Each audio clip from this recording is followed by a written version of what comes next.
Uncle Makara back in the building, all relations. Let's get it. Let's get started today. I am your spiritual mentor. I'm Uncle Makara. You can see me behind there. That's my actual form. This is just my earth body.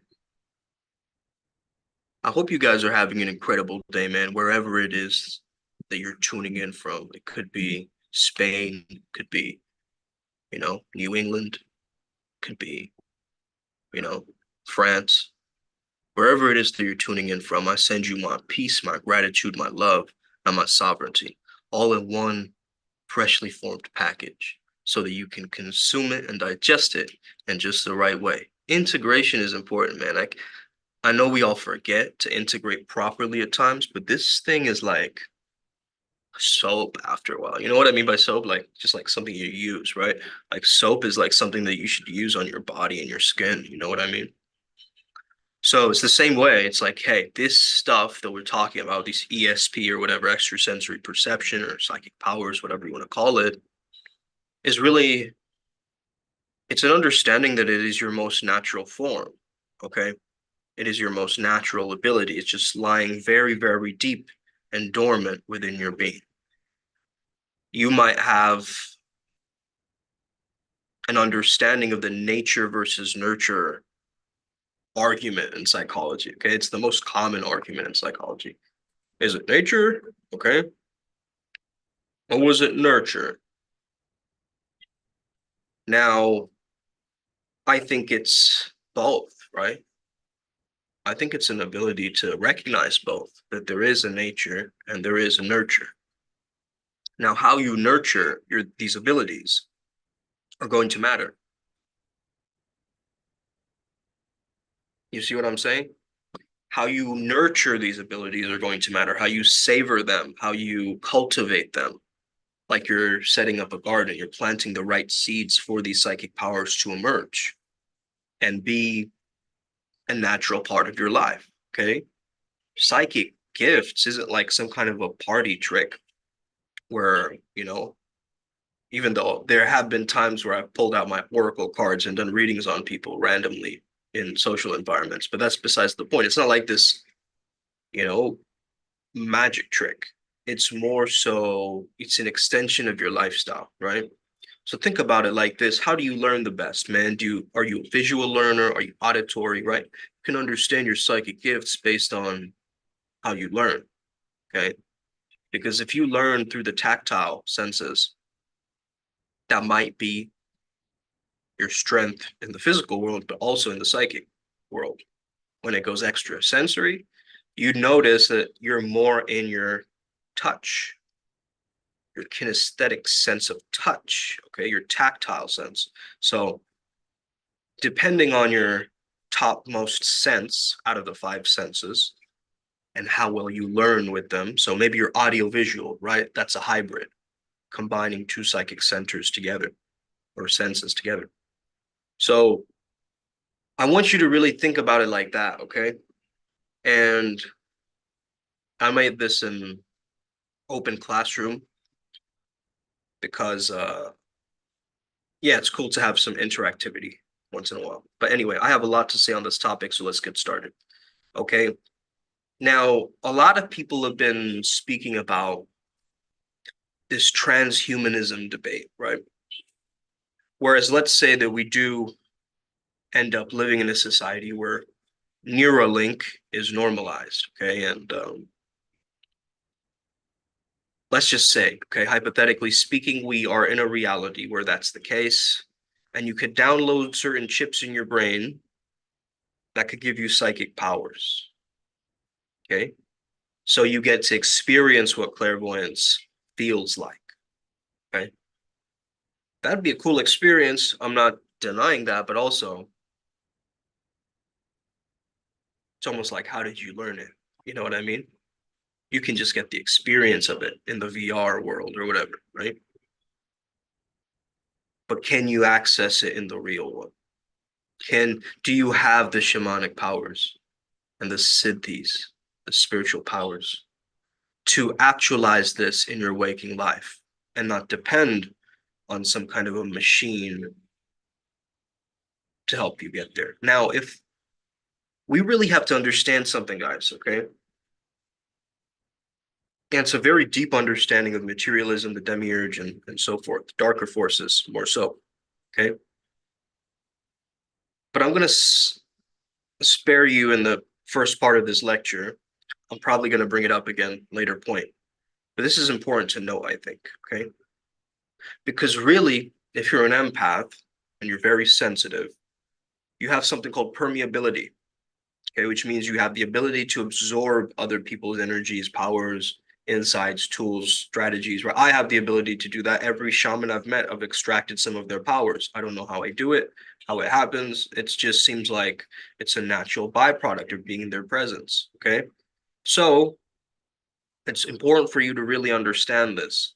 When are you projecting onto a situation? Okay, let's say that you think that that person is rude looking. You are actually creating the morphic resonance for them to be rude to you, right? So you can feed back to um, your own thought is correct, and you can reaffirm it, and then your ego is validated, and it creates a feeling of safety, right? We all know this, okay? But you got to stop projecting onto others. That's the number one thing that I would say if you are starting out working with psychic powers. Okay. Of course, it might be very difficult for you to activate psychic powers. And I got this question from um, one of my students quite recently who had OCD. Okay. OCD is a form of obsessive, it's called obsessive compulsive disorder, right? And so you might want to rearrange things or, hypochondriasis. So, uh, like you want to wash your hands over and over again, like I'm not clean yet. Or you do things in a very particular pattern, right? Like you have to spin the doorknob like 4 times and then enter. Um, I actually made a song once, I remember, called Four, and all the lyrics were about how I was obsessed with the number four.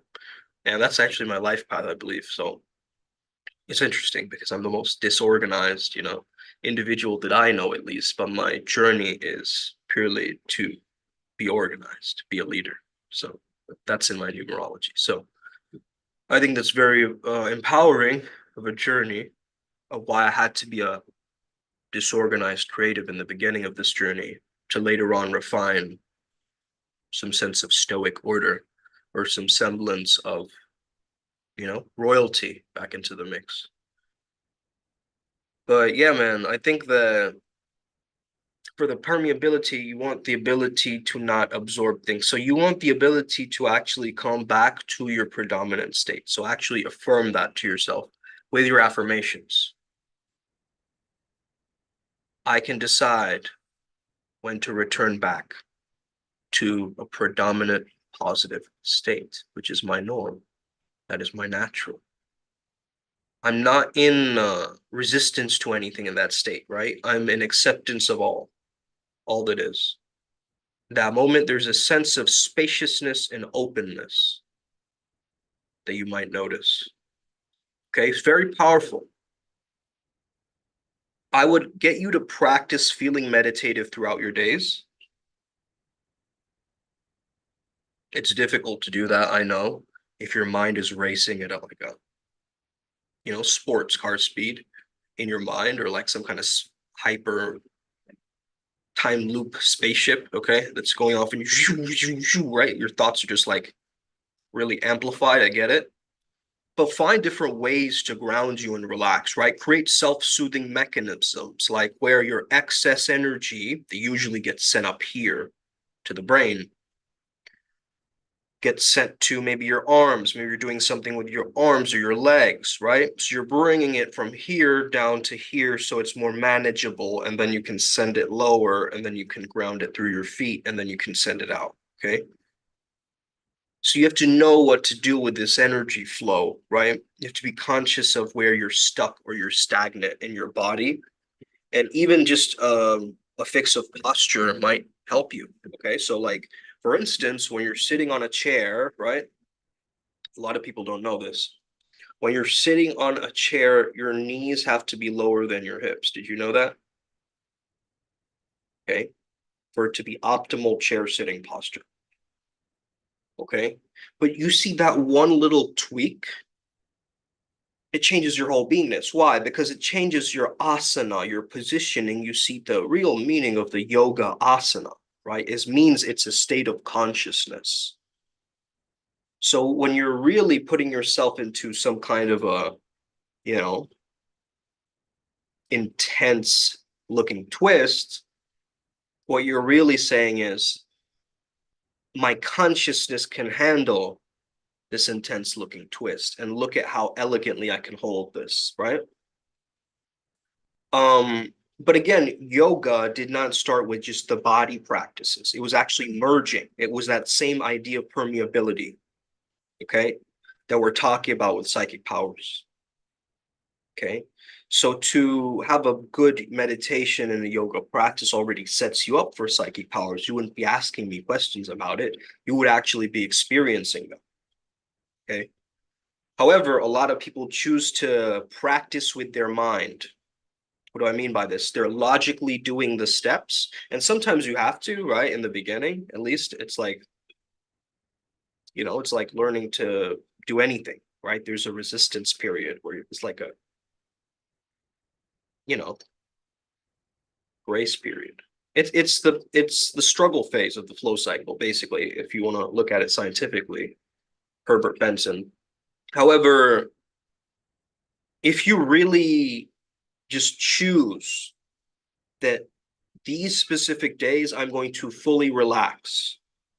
I'm going to learn to relax my body. I might, rent out a hotel for a night and just stay in the bathtub, right? If you don't have a bathtub, you have only a shower facility, then do that, find a way to do that, because that's been an incredible self-care advice. I'm going to actually do that maybe a few weeks from now, thinking about it, because it's like, that's going to really, really help me. And it's also a very, very good way to do a lot of rituals at once, right? So, you know, what's so witchcraft and scary about putting herbs in the bath? I don't get it. Why is that such a big deal? Okay. Like I'm putting some, black pepper in the tub or whatever, right? Oh, you're cooking yourself, spirit cooking. Oh, okay. So anyway, back to the point at hand, you are on this psychic power journey. It's not really a power journey. You're not like a power up. It's a psychic journey, right? It's an ability for you to gain that permeability. And as you grow in this practice, you will notice yourself coming back to principles, ethics, and morals. It's very interesting, right? It's very interesting because I've noticed the more I've focused on those things as pillars, as principles, it's like my psychic powers organically start to develop. Okay, I don't need to force it or push it into any kind of a lot of yoga teachers or even spiritual individuals, they have a hard time promoting themselves because they think that's selfish and so forth. But I think it's more selfish that you're holding on to this service, this transformative service of whatever you're doing, right? You're a healer, you're a practitioner. You can change that person's life. And you sit thinking, I can't promote this. Talk about it freely. Don't call it a promotion. Just call it you talking freely into a camera, about what you got. What do you got? Right? What do you got? I have this new program idea, man. Okay, tell me about it, right? Let's create some kind of a form, a structure around it, right? So in my spiritual development, I've noticed when I can create my mental stream like a clean, pristine, serene pool of water, of fresh, clear lake water or something like this, right? Just pure, not a single drop, okay, of distraction, but just an empty, serene landscape like that. When I can make my mind like that and I can reflect the moon's surface, I can have it all, right? I can have it all in totality because it's not rippled or smeared or distorted by the splashes in my mind, my thoughts, coming in, throwing big boulders. But with a mantra, what I'm doing is I'm dropping one pebble into that pond. Okay, so it's a drip by drip of the mantra. Okay, let's take the mantra, the flow state mantra that we all use in the academy in the ADEPS program. Okay, so Om Pranavam Ram Vajra Krum Om. That's the first part of it. I'm not going to reveal all of it because obviously it's a secret occult mantra. Okay, it's a secret mantra, so you have to sign up in order to get it actually. So it's not easily like I'm not going to easily share it with everybody. You have to either purchase it or find out a way to join the ADEPS program. Okay, ask me how to join. Okay, just send me a DM. Om Pranavam Ram Vajra Krum Om. Okay, let's take that. So that's like a packaged mantra, right? But each syllable, as we revealed in the later video yesterday, you see all these videos are starting to stack, right? Now we understand that the sounds change the toroidal field around us, okay? Each vowel, okay? So, right? Pran, na, va, right? Ram, vajra, okay? Kroom, ooh. We're working with the ooh and the ah here, right? So, Pranavam Ram Vajra Kroom,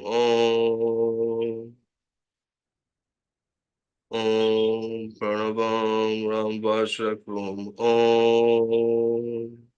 Okay, so this is very, very potent. What is the purpose of this? Hey, man, find out, okay?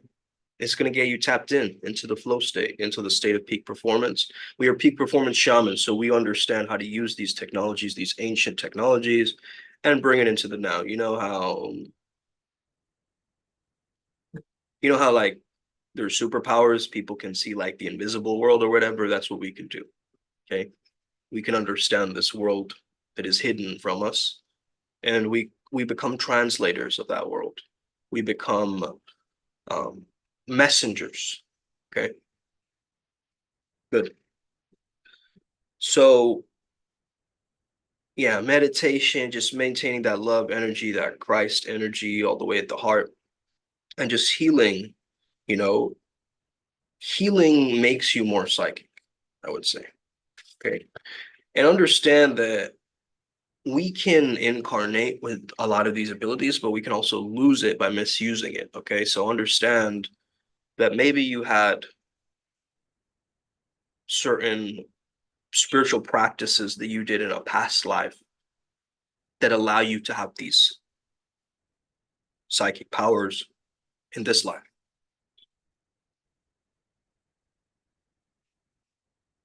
So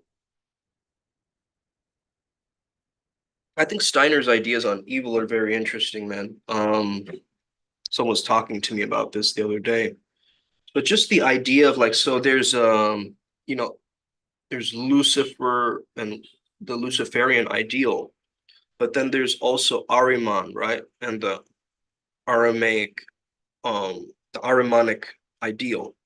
So that ideal is more so like a simplified, dogmatic, um, it's just classifying everything into numbers. That's the evil that I'm talking about, right? So evil kind of splits into two. One is the Lucifer, yay, we're free, yay, we're liberal. Ah, we need too much freedom. Whoa, what the hell? What's going on? Whoa, it's a cyclone. Okay, that's that energy.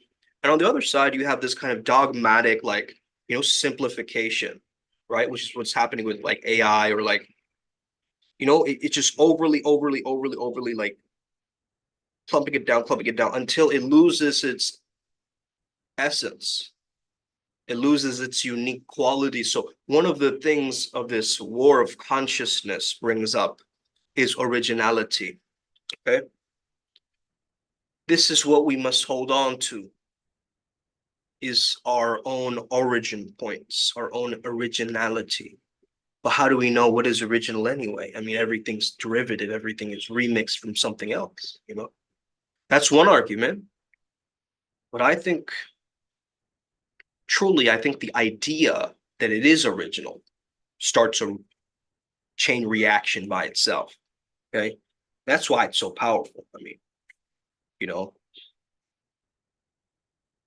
but yes, basically we're all aspects of the Godhead, but we just become more dense, dense. Okay. We're just on different phases, you could say, of this spiritual school called life. Different, you know, different graduation ceremonies for different things we're all doing, you know.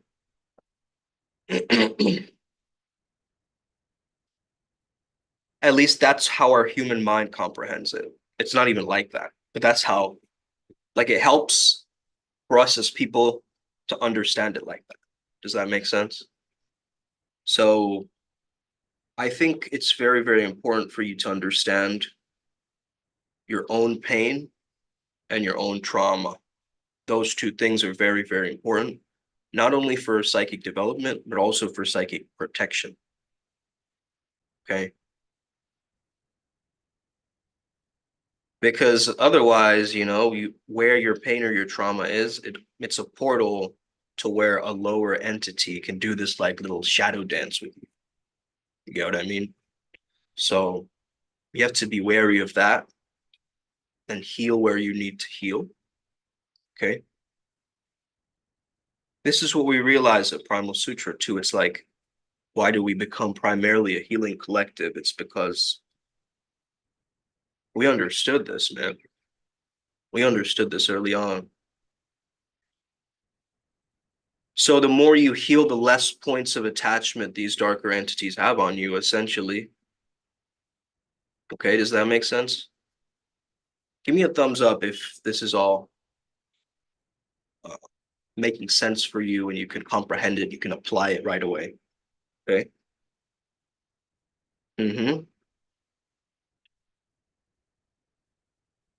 Okay, someone was asking about a deceased relative. I believe it was a deceased parent, if I wasn't mistaken, whoever asked me last week. And about whether they can show up sometimes and symbols and archetypes, animals and so forth, birds. So I definitely would say yes. Okay. Just pay attention to the signs and it will all be very clear to you. Okay. But the more you stay in your mind in the mental chatter, like all this spiritual downloads that you're getting are choppy, right? It's almost like going through some kind of like like a paper cutter, right? So it's kind of splitting the information up. So you're getting little bits of it, but it's not in the right order. So you have to really get clear and relaxed and very present with yourself in your own mind. Okay. Why is your mind suddenly going to be like, you know, as you sit down and close your eyes, why is it suddenly going to stop? It's not. You have to train it, right? Like a pet. Down, boy, down. All right. You got this. Oh, let me give you a treat, right? But that's how we should have a relationship with this thing. This is not my master. This is my servant. I am the master. I'm the pure loving awareness that is the master of this. Okay. So they might show up in the room. They might have a very particular smell. A lot of different deities or entities have a specific smell to it as well at times. They might show up in a dream. They might hmm. There's also ways that they show up through birds and animals, and like birds are the symbol of soul travel. You see this in a lot of cultures, actually, where you have the birds be like what brings it to the underworld or whatever, right? So yeah, understand that birds are very symbolic of like angelic realms and just they're like symbols of soul travel, basically. So they could be a number of things. They could be an angel, they could be a deceased relative, could come through in these different symbols, okay? But again, don't try to over rationalize and objectively view what is so poetic and beautiful. Don't take away from that because it is a very artistic experience, right? To go through it like this. You don't have to attach extra meaning or, don't get dogmatized. Don't go Ariman on it, right? Don't become so dogmatic that it becomes just a zero and a one. Give it some life, give it some intention. It's good to simplify. I'm not just saying it in that way, but understand there's an evil to that understanding too. Okay. Because to do that gives you a commodity that you can just keep reproducing, right? It's like McDonald's creating that, like a sugar packet or whatever, that Slurpee that they serve or whatever. Now they can just reproduce it again and again and again. It's much easier to produce that in bulk, right? That little sugary packet or whatever. So it's kind of like that. Like, that's the evil of the world. But we have to understand that we are shapeshifters. So if we are these permeable beings, we have to create a powerful container, heal ourselves, be wise, grow in our loving awareness.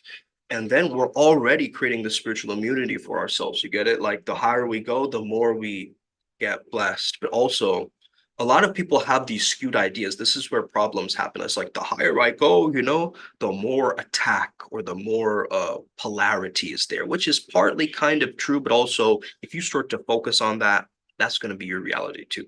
So your attention is your most valuable currency. Okay. Know how to use it, because that is what is going to give you that energy that you truly need to get things done, to get things moving. To be a psychic in this real world, right, feels very draining. Feels like you're picking up everybody else's stuff and absorbing it.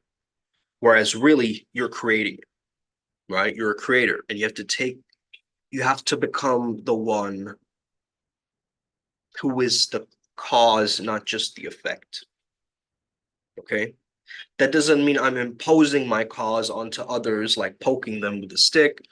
What I'm doing is I'm aligning my cause with the universe, God's source's cause. I'm creating a chain link and then creating from that link. Right? I'm setting it up like that. So I can hand it over to God and he can alley-oop, or he can hand it over to me and I can alley-oop, right? It's like a team dynamic. It's a sport, right? But sports can become also very satanic. Think about this. Where do you see a lot of violence? In sports fans, okay? How can a game get you so riled up emotionally? It's because you're putting your heart, your soul, and your identity into it. You guys see what I mean? So this is what we also have to protect ourselves against, is being so easily manipulated by our emotions that we punch a TV because our team lost. Are you kidding me, bro? Okay? Get a grip. Okay? Get a grip. You're hurting yourself. That phone isn't going to come back. I'm sorry. You tossed it in the ocean or whatever out of anger, an angry fit. Okay? This has probably happened to you at some time. And that's cool, man. You got to acknowledge that. But don't keep falling into it. Okay? So you have to be very, very smart about this and really maintain your own circle of control and concern. Because the moment you go outside of that, you forget your mission. You forget your purpose. You forget your spiritual blueprint and your journey. You forget to live a life of dharma. You start living a life of adharma.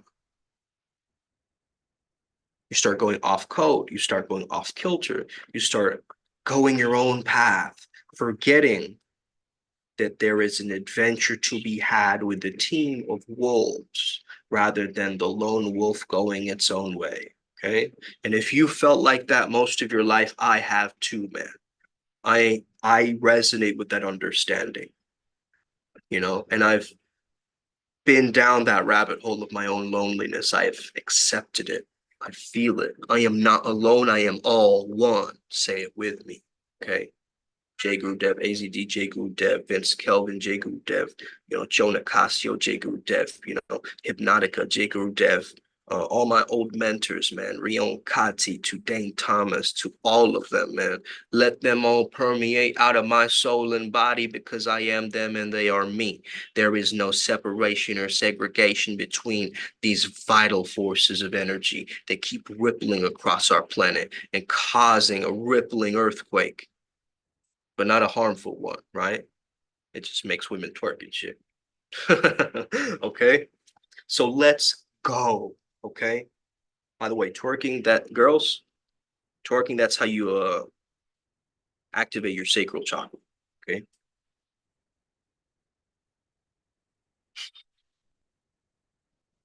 So silly, man. But yeah. Um, or if you're just starting out with psychic powers, try this. Very simple, very simple spell. Okay. Not a very extravagant one. All you need is a silver candle. Okay.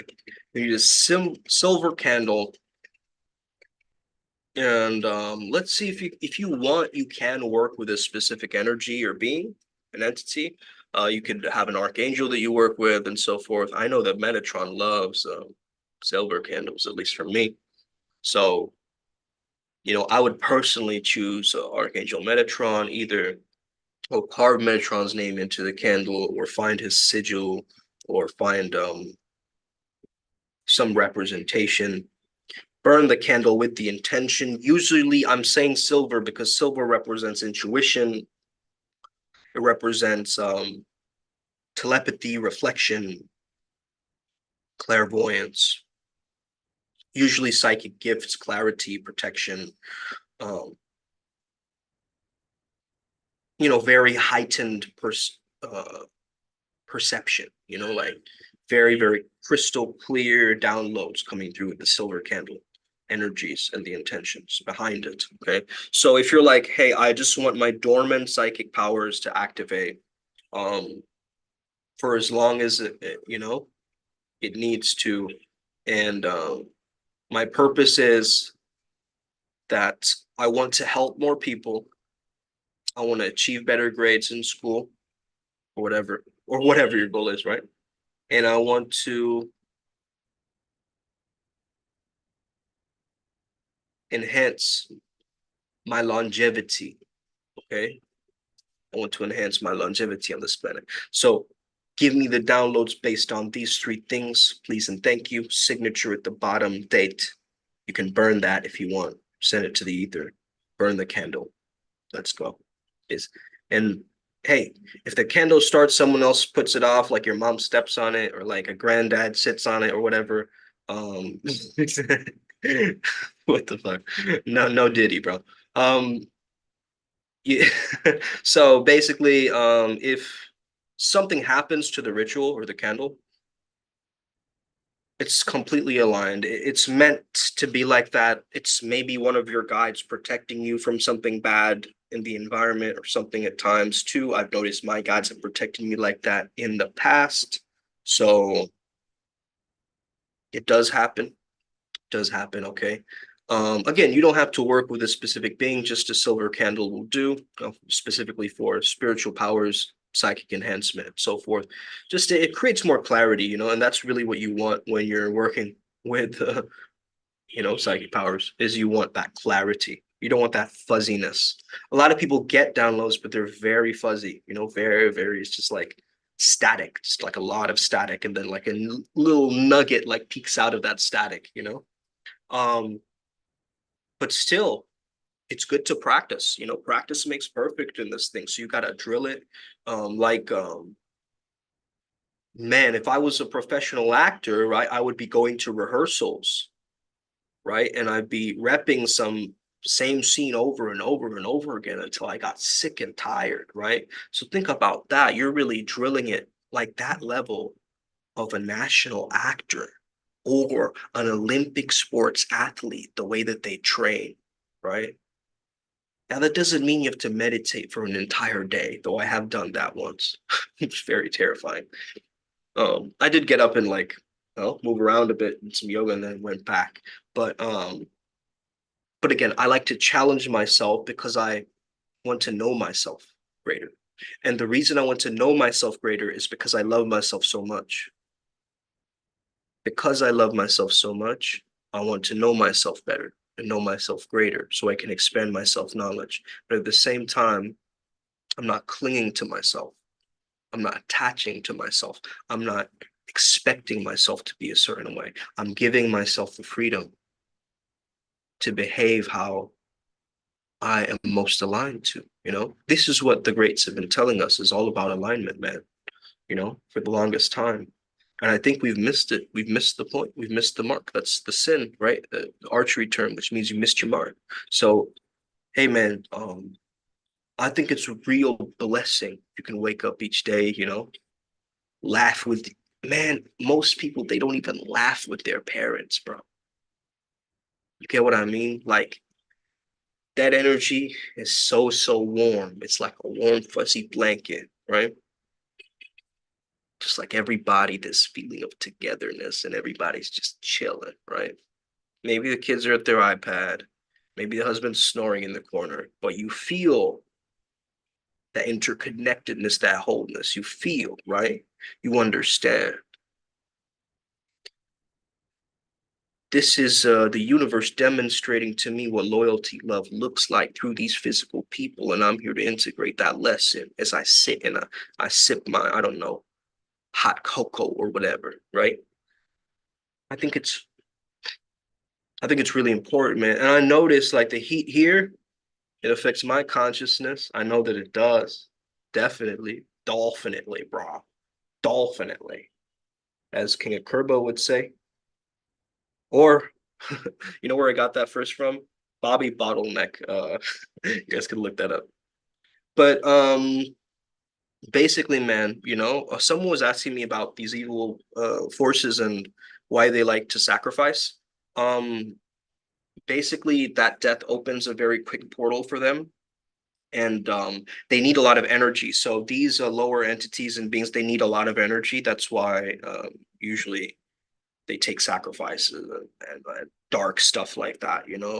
As far as my own research and what I know. Okay, this is not like a go-to, but I do know that this um, basically it opens a portal to these lower planes, and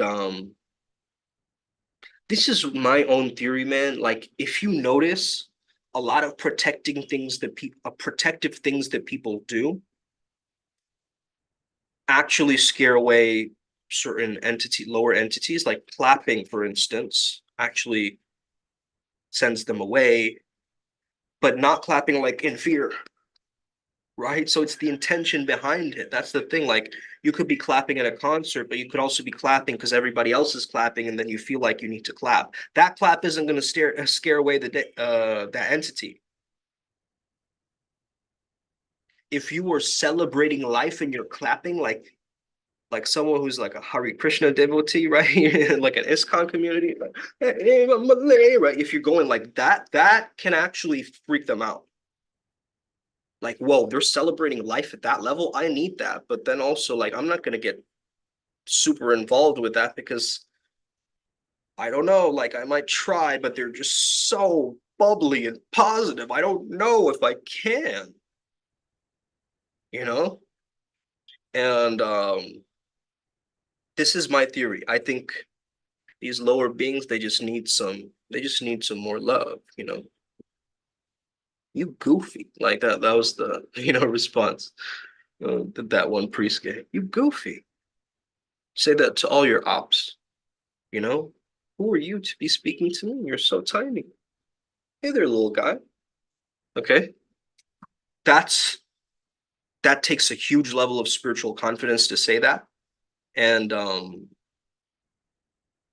it's coming from a place that they want that version to actually win with them and enlightened, be enlightened with them. I think the highest spiritual advancement comes from when you can really love everybody, like everybody, right? You're not you're not like, yeah, I love everybody, but Donald Trump, I don't know about him. No, bro.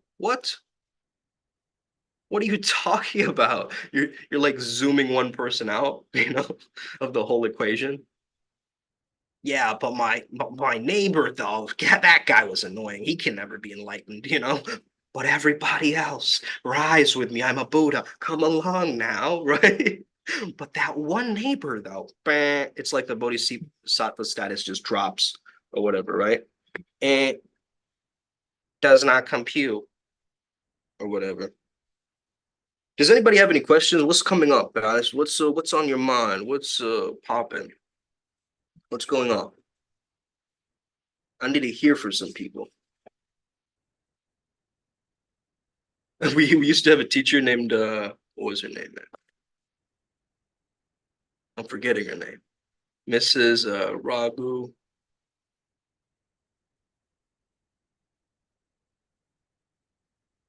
I don't know. Critty's mom, bro. You guys know what I'm talking about in high school.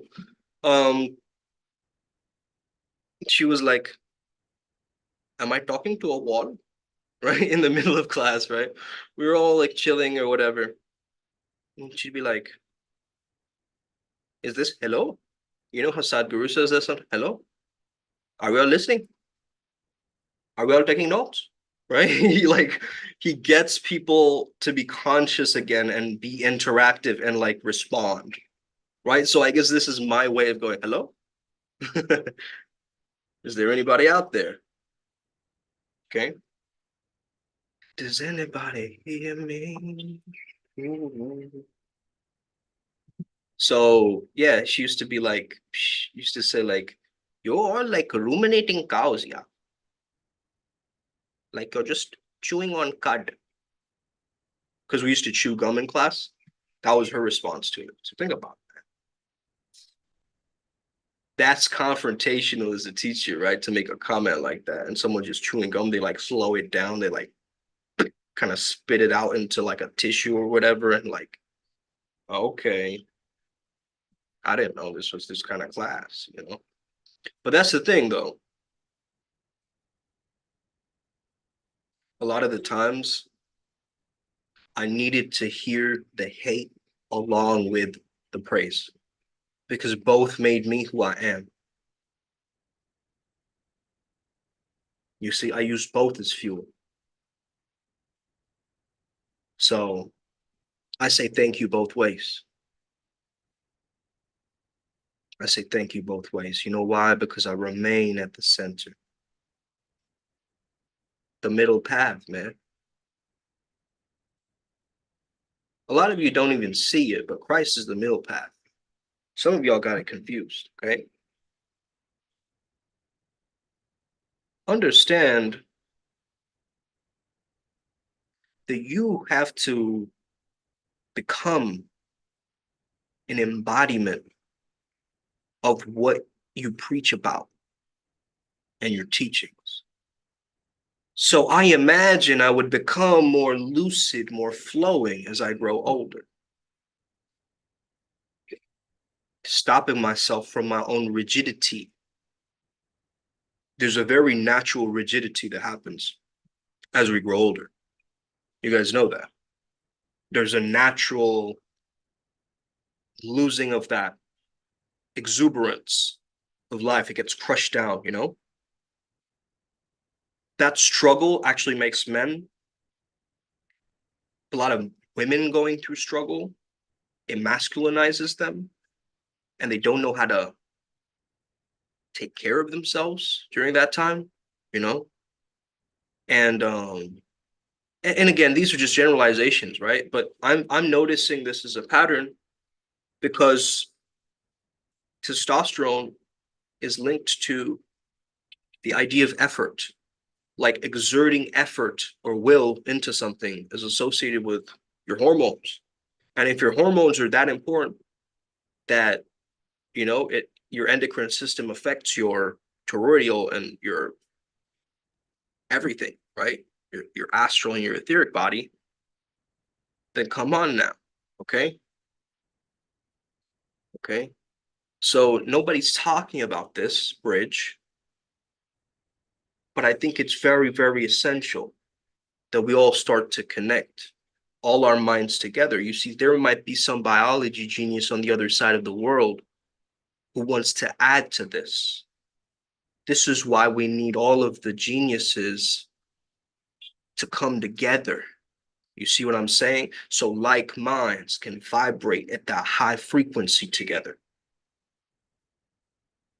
There would be nothing stopping us from that charge. You guys get that? I'm gonna give it one more minute because it's almost 3:33, and I just want to end it on that point because I know that that will be my gift to the community. Okay, so this is my gift to you today. Enjoy this video. Again, I wish there was more interactivity, more questions. Maybe I should do this later on in the day. Okay, so if I started now, maybe more people would start to join in. But anyway, guys, it's 3:33. I'm gonna end it now. Have an incredible day. May the flow be with you and stay legendary. You got this. We got this. We're all gonna make it. Upward spiral, gang.